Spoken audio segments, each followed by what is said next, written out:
ABP, always be pitching.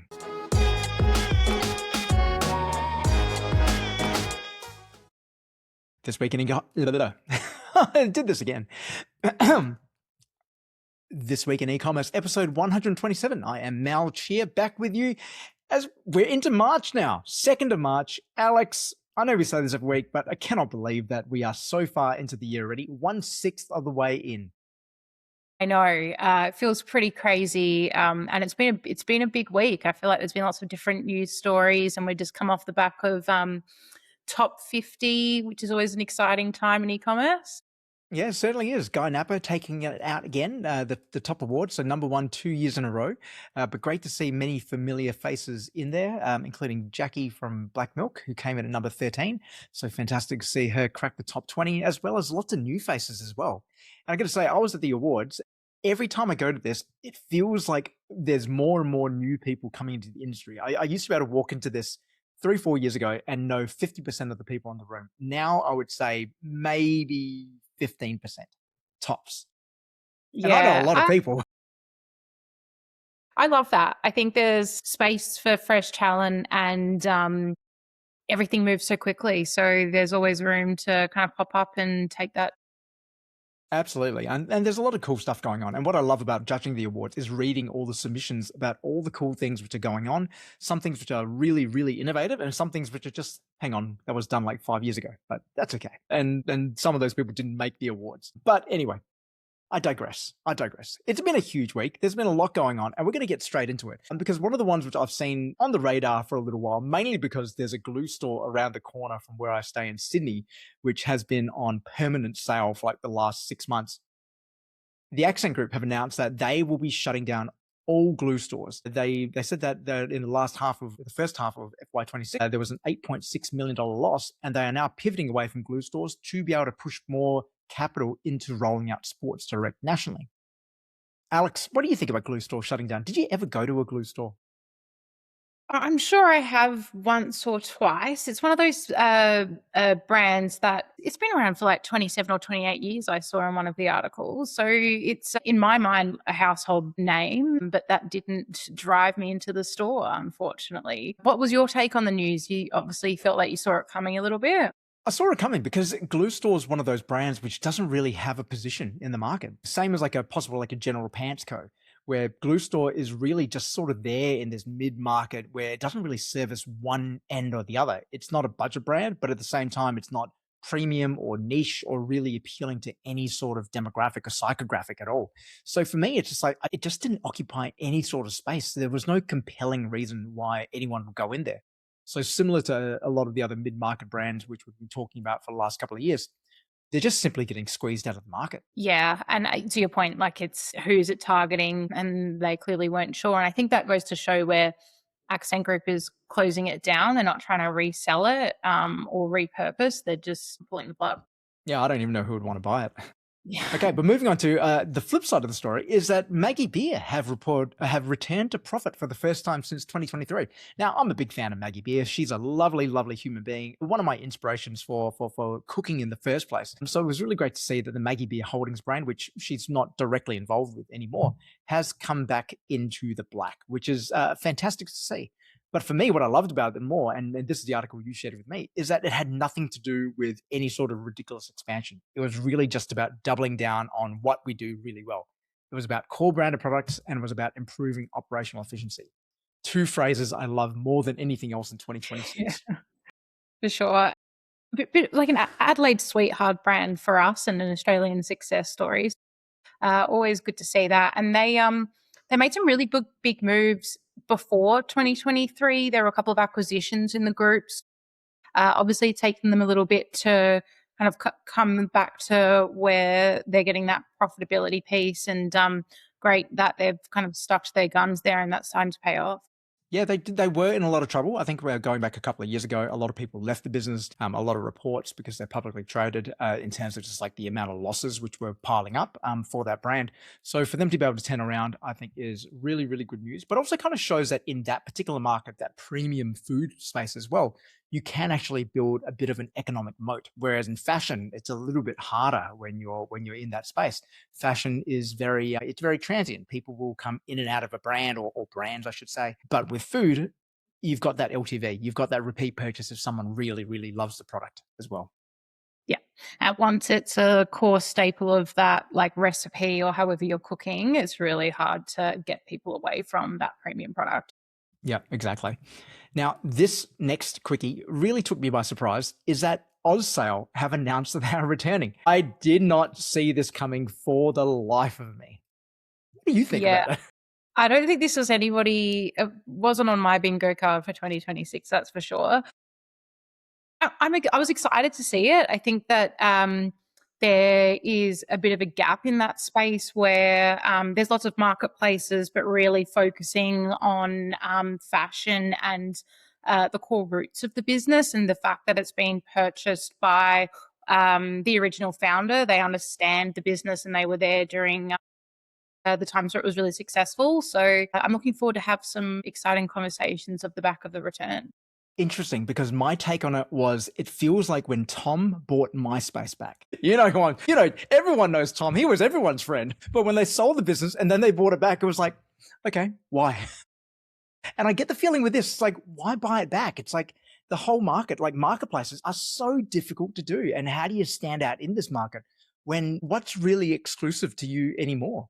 Like that retailer is most likely discounting on their own store, let alone all the marketplaces they're on. Like, how are you going to be accessing anything different, which is going to be truly exclusive to your customers in this marketplace? So look, I wish them all the best, and I hope it does work out well. But I just think that that whole model for my sale really, sale I should say, really that ship has sailed a long, long time ago. So I don't see how you're going to be able to rekindle that magic back. But I may be wrong, and I often am. I don't disagree. I just think that are in that position where they've got a really strong database, whether they can hold that on from last time they closed down, but that is their competitive difference at this point, where you've got those shoppers that have purchased that are interested in sales, but they've got to get product on there at the end of the day.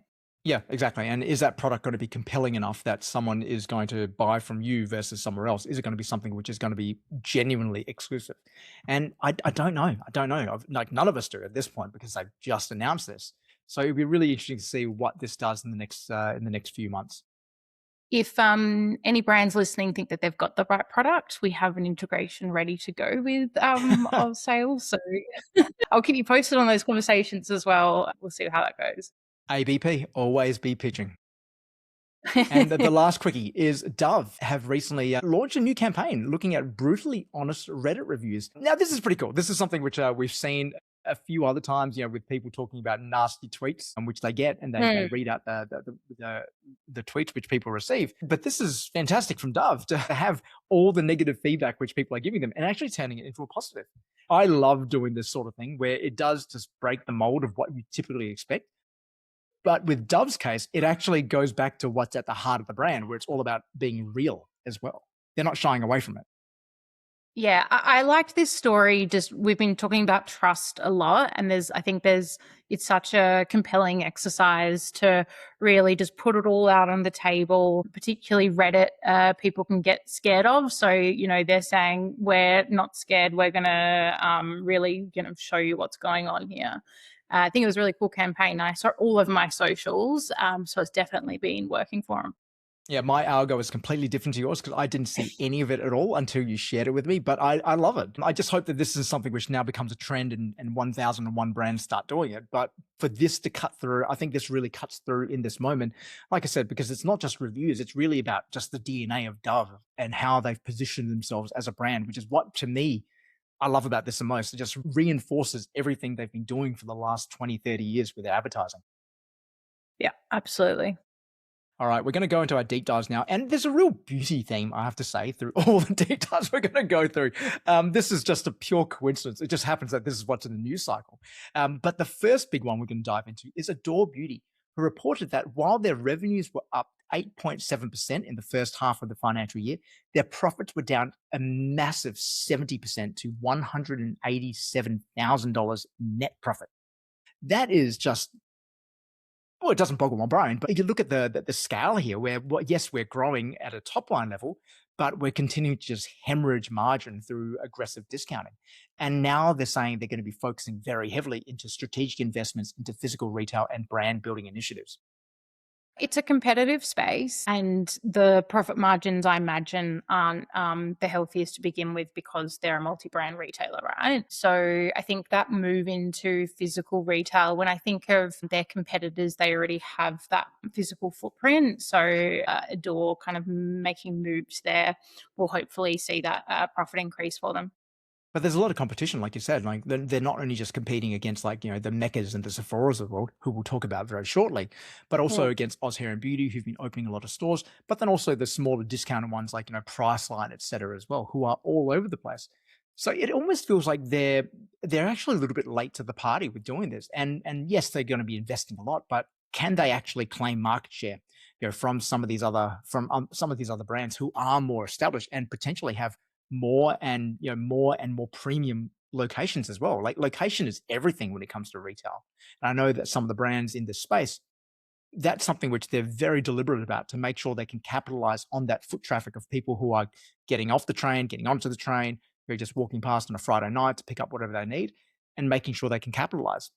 So a lot of that prime retail space is already taken. So I'm not sure how they're going to be able to really turn things around, because it's going to take a little while as well.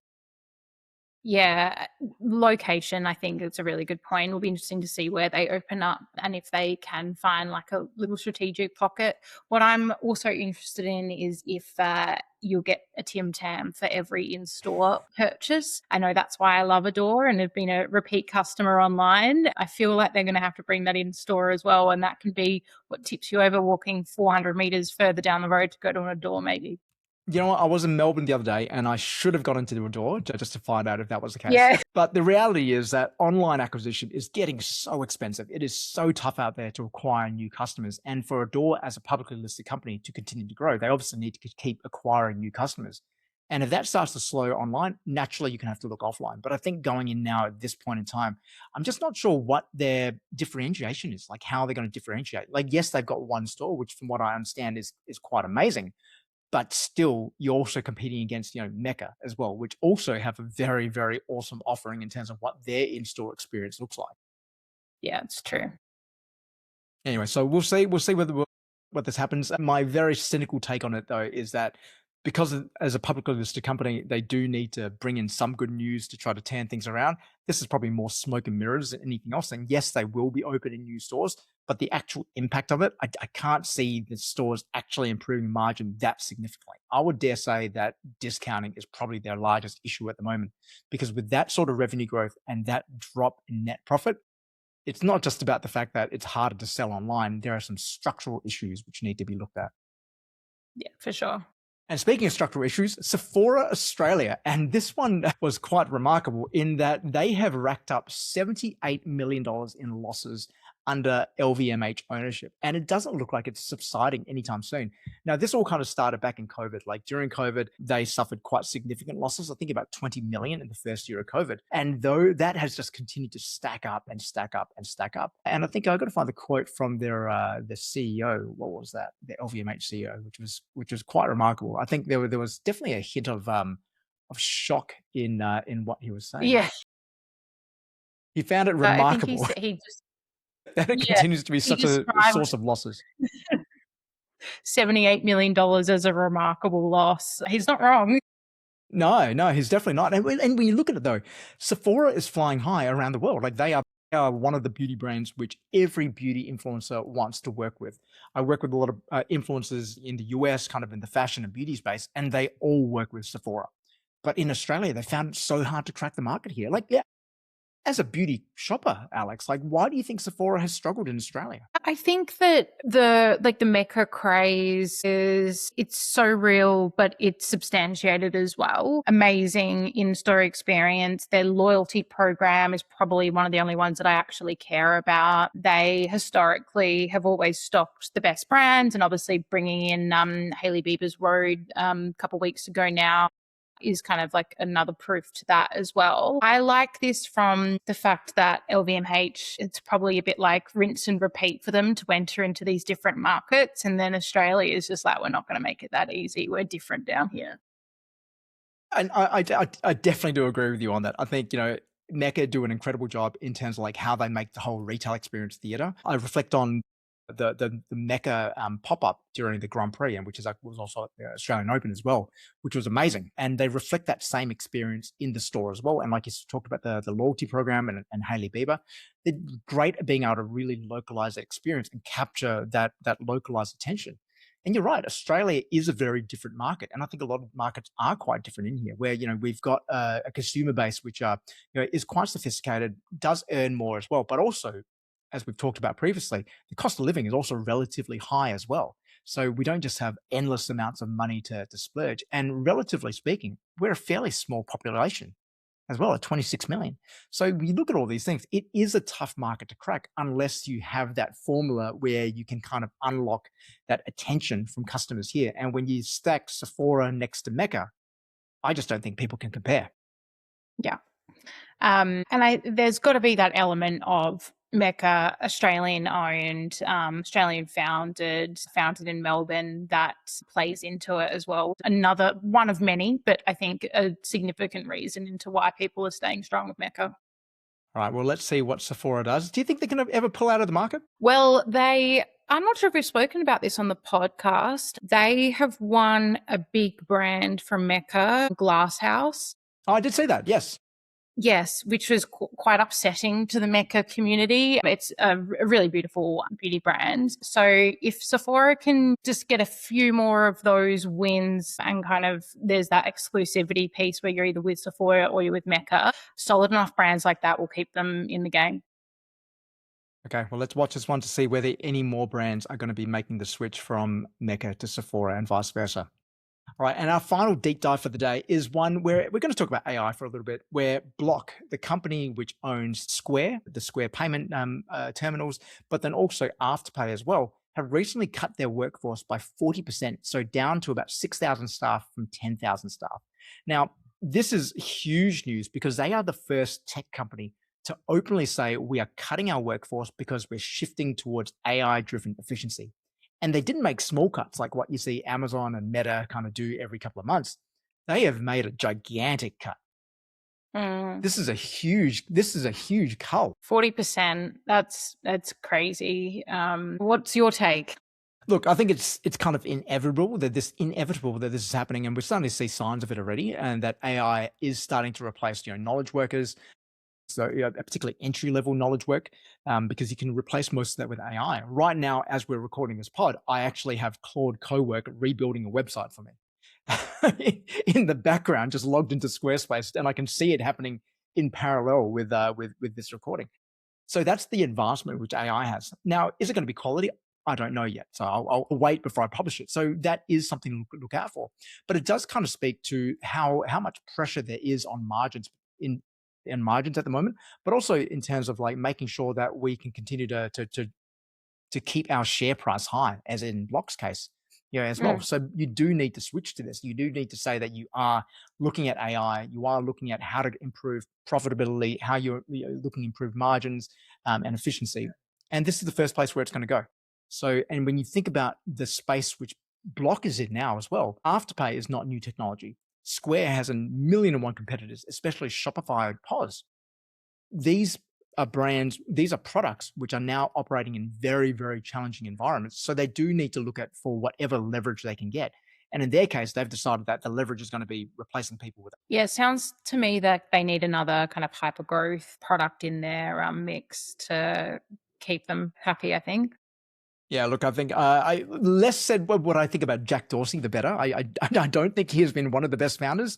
I think when he was at Twitter, he was an absentee founder who ran that company into the ground until their new owners took over, definitely for worse. There is no better in this whatsoever. So I don't also think he's the greatest person to be leading this either, or to be finding new innovation in this space. He's very articulate, don't get me wrong. I love hearing from Jack, but I don't think he makes the best business decisions. And I totally agree with you. I think there is nothing in their portfolio which speaks to hypergrowth besides for AI efficiency. Yeah, Yeah. And it's once you've cut 40%, where do you go from there? Yeah, well, it's definitely something to look out for with a lot of other tech companies, what happens over the next, 12 months or so. Because with one company doing it, typically others are going to follow that trend as well. Like I said, Amazon, Meta, Google, they've been doing this for the last few years. But they're the large ones. Block is not one of those super giant ones. Yes, they are very big, but now you're probably going to see more of that middle market starting to do this as well and look at how can we gain more efficiency? How can we reduce our headcount? So it'd be curious to see what happens with a lot of the tech partners out there, and what sort of consolidation they do, what they do in terms of pricing, what they do in terms of their headcount as well. Yeah, I think it shows priorities, right? Like how many people, how many tech companies are invested in their people, invested in their teams, particularly locally in Australia as well, Mm. and how many are relying on AI and bot customer service. Yeah, well, I'm hearing a lot of reports from a lot of tech workers who are leaving the industry at the moment. And the number one reason for leaving is actually because of the cultural change, where it's gone from being about building great teams who are doing awesome work to being about how do we get more efficient? How do we adopt more AI in our job? And there comes a point where they actually start thinking, hang on, this isn't actually what I signed up for, that we're all just pushing towards this drive towards efficiency and output rather than actually building something great. Yeah, and I think that's also where innovation tends to die as well when that becomes your focus. So I'm really curious what this happens in the broader context of the US tech market, but also what this opportunities this opens up for other countries as well, such as China, who clearly don't have this sort of problem because of their culture and how the government's run over there. Mm. Whether they're going to be able to leap ahead because with this push towards efficiency and AI adoption, that we actually forget about what we're trying to build in the first place, which is going to be truly innovative. Yeah, and having that soul behind all of it as well. Yeah, that's my mini rant over. Now we've got a bit of time, so I'm just going to touch on one last one, which you shared, which is about women 45 and over who are economically probably one of the most powerful demographics in advertising.